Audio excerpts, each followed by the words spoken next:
मेरी बेटी की उम्र है जी 13 साल से ऊपर है जी, 14 साल लगी हुई है। भाई सर हमारी मदद करो कुछ, क्योंकि हमारी बेटी ढूंढने की मदद करें, क्योंकि मैं तो ढूंढ नहीं पाऊँगा जी, क्योंकि अगर पुलिस में कंप्लेंट करूँगा तो पुलिस वाले बोलेंगे चलो जी उधर है लड़की, ढूंढ देंगे, बोलेंगे उधर चलो, तो इतना पैसा मेरे पास है नहीं जी कि मैं खर्च कर पाऊँ।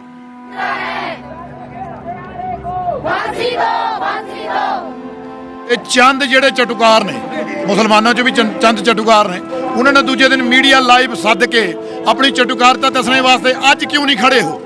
कि साम दाम और भेद वाला कार्यक्रम नहीं है, या दंड वाला ही कार्यक्रम चाहिए होगा। अनुशासन डर से आता है, जब डर नहीं होगा तो अनुशासन नहीं आएगा।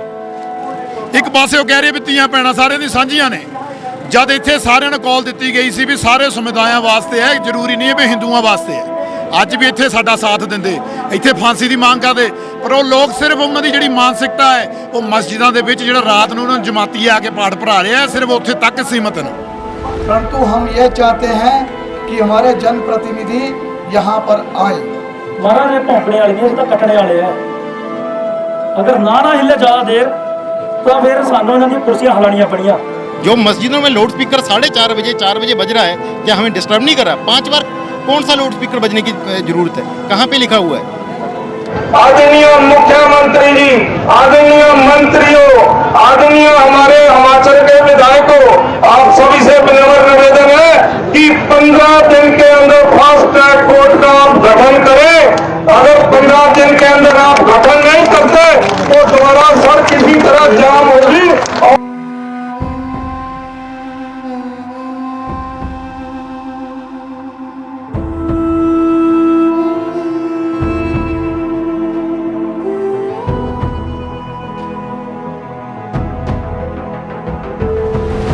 ऐसे जघन्य अपराध जो पहले कभी पहाड़ों पर नहीं होते थे अब होने लगे हैं, जैसे हमारी बेटी प्राची की हत्या आपने देखी होगी। तो ये सब इन बातों पर चर्चा करना बहुत जरूरी है। मैं तो केवल सत्य बोलता हूँ, लोगों को बुरा लगता है क्योंकि वो सत्य सुनना नहीं चाहते, सहन नहीं करना चाहते, और कुछ लोग अपराधियों के साथी हैं। जैसे ही लड़की 18 साल की हुई, मान लो आज 18 साल की हुई है, तो वो अगले दिन ही उसको भगा के लेके जाने में सफल हो जाते हैं। यानी कि 18 साल एक दिन। बिल्कुल बिल्कुल। मैं आपको बोलूं कि उनके मुंह से तो आवाज़ गायब हो गई है। उनकी स्थिति ऐसी हो गई थी, मुंह से कुछ बोलते भी नहीं थे। चाय तक मैंने पिलानी, सुबह भूखे आते थे और शाम को जाना उन्होंने।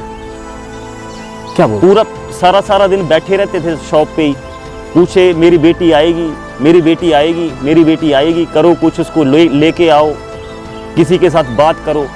उन भावनाओं को जब मैंने देखा है तो मेरा ये मानना है कि उस व्यक्ति को देख के जो है मेरे को इतनी पीड़ा हो रही थी, तो उसके मन पे क्या बीत रही होगी।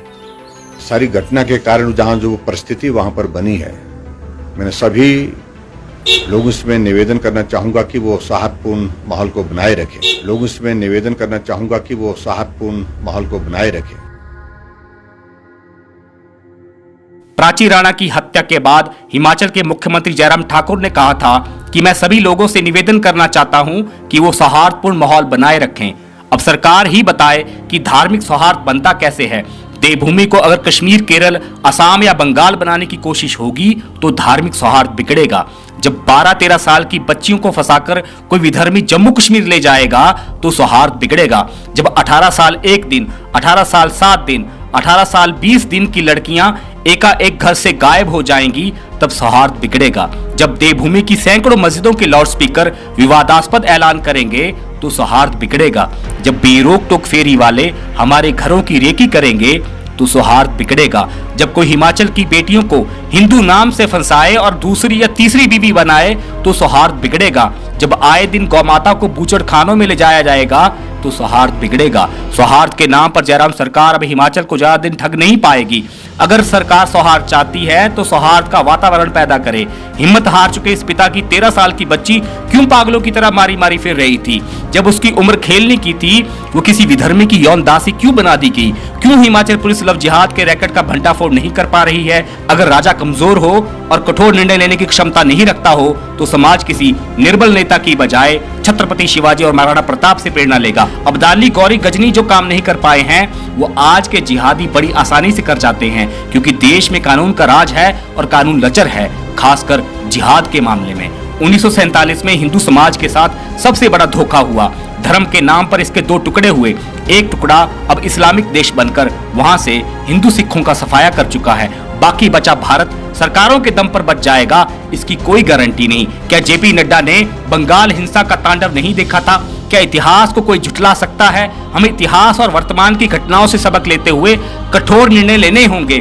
बंटवारे के समय जो हिस्सा भारत को मिला, उसमें से मुस्लिम लीग को वोट देने वाले 85% लोग तो कभी पाकिस्तान गए भी नहीं। 1946 में मुस्लिम लीग को वोट देने वाले अगर पाकिस्तान नहीं गए तो मुस्लिम लीग को इतना बड़ा भूभाग देकर भारत ने क्या पाया? जब मुस्लिम लीग को जिताने वाला पाकिस्तान गया ही नहीं तो क्या गारंटी है कि वो यह हरकत भविष्य में नहीं करेगा? इसलिए कोई कानून आपकी विचारधारा और भविष्य के खतरों को नहीं रोक सकता। 14 अप्रैल को बाबा साहेब डॉक्टर भीमराव अंबेडकर की जयंती थी। दलित नेता हो या वामपंथी, हर किसी ने बाबा साहेब के विचारों का अपनी सुविधा अनुसार प्रयोग किया है, मगर किसी ने बाबा साहेब के इस्लाम पर विचारों की बात जनता तक नहीं पहुंचाई। बाबा साहेब के जातिवाद पर विचार तो बताए जाते हैं, लेकिन इस्लाम के खतरे पर उनके अनमोल वचन छिपा लिए गए। आज देवभूमि को बाबा साहेब की किताब पाकिस्तान और पार्टीशन ऑफ इंडिया को पढ़ना चाहिए। संविधान लिखने से पहले बाबा साहेब इस्लाम पर अपने विचार लिख चुके थे। ना वो जातिवाद पर लिखने से घबराए, ना ही इस्लाम का सच बयां करने से डरे। ना ही उन्हें दलितों और सवर्णों के वोट चाहिए थे और ना ही उन्हें किसी समाज का तुष्टीकरण करना था। खासकर जय भीम और जय मीम वालों को इस किताब को पढ़ना चाहिए। ये किताब मूल रूप से अंग्रेजी में लिखी गई थी। डॉक्टर BR अम्बेडकर अपनी किताब पाकिस्तान और पार्टीशन ऑफ इंडिया में लिखते हैं, इस्लाम में जिस भाईचारे की बात की गई है वो केवल मुस्लिमों के साथ भाईचारा है। इस्लामिक बिरादरी जिस भाईचारे की बात करती है वो उसके भीतर तक ही सीमित है। जो भी इस बिरादरी से बाहर का है उसके लिए इस्लाम में कुछ नहीं सिवाय अपमान और दुश्मनी के। अंबेडकर मानते थे कि मुस्लिमों की आस्था केवल कुरान पर ही निर्भर रहेगी। अंबेडकर के अनुसार मुस्लिम भले ही खुद के शासन में रह रहे हों या फिर किसी और के, वो कुरान से ही निर्देशित होंगे। अंबेडकर ने तभी यह मान लिया था कि भारत कभी भी हिंदुओं और मुस्लिमों के बराबर हक वाला देश नहीं बन सकता। बाबा साहेब का साफ मानना था कि भारत मुस्लिमों की भूमि बन सकता है, लेकिन हिंदुओं और मुस्लिमों दोनों का एक साझा राष्ट्र नहीं बन सकता। अनकोट। इसलिए भारत का बंटवारा होने के बावजूद टकराव कम नहीं हो पाए हैं, क्योंकि भारत को बांटने वाली भावना आज भी एक समाज में जीवित है। तभी तो किसी को भारत माता की जय कहने में दिक्कत है तो किसी को वंदे मातरम गाने से, और कोई भारतीय क्रिकेट टीम की पराजय पर जश्न मनाता है। डॉक्टर अम्बेडकर लिखते हैं, according to Muslim canon law the world is divided into two camps, Darul Islam and Darul Harb. A country is Darul Islam when it is ruled by the Muslims. A country is Darul Harb when Muslims only reside in it but are not the rulers of it. That being the canon law of the Muslims, India cannot be the common motherland of the Hindus and the Muslimans. It can be the land of the Muslimans, but it cannot be the land of the Hindus and the Muslimans living as equals. Further, it can be the land of the Muslimans only when it is governed by the Muslims. The moment the land becomes subject to the authority of a non-Muslim power, it ceases to be the land of the Muslims. Instead of being Darul Islam, it becomes Darul Harb. Himachal की बात करें तो CM Jairam Thakur को नहीं पता कि देवभूमि में चल क्या रहा है। चंबा से सिरमौर और शिमला से ऊना, हर जिले के यही हाल है। अगर समाज सोया है तो उसे जगाएगा कौन? क्या जयराम ठाकुर ने आज तक संघ से कुछ भी नहीं सीखा? ना वो नदियों की रक्षा कर पाए हैं, ना वनों की, ना ही उन्होंने हिंदुओं के मंदिरों को उनके सच्चे स्वरूप में स्थापित किया है। हिंदू समाज की बेटियों की रक्षा करने में तो वो पूरी तरह से फेल हुए हैं।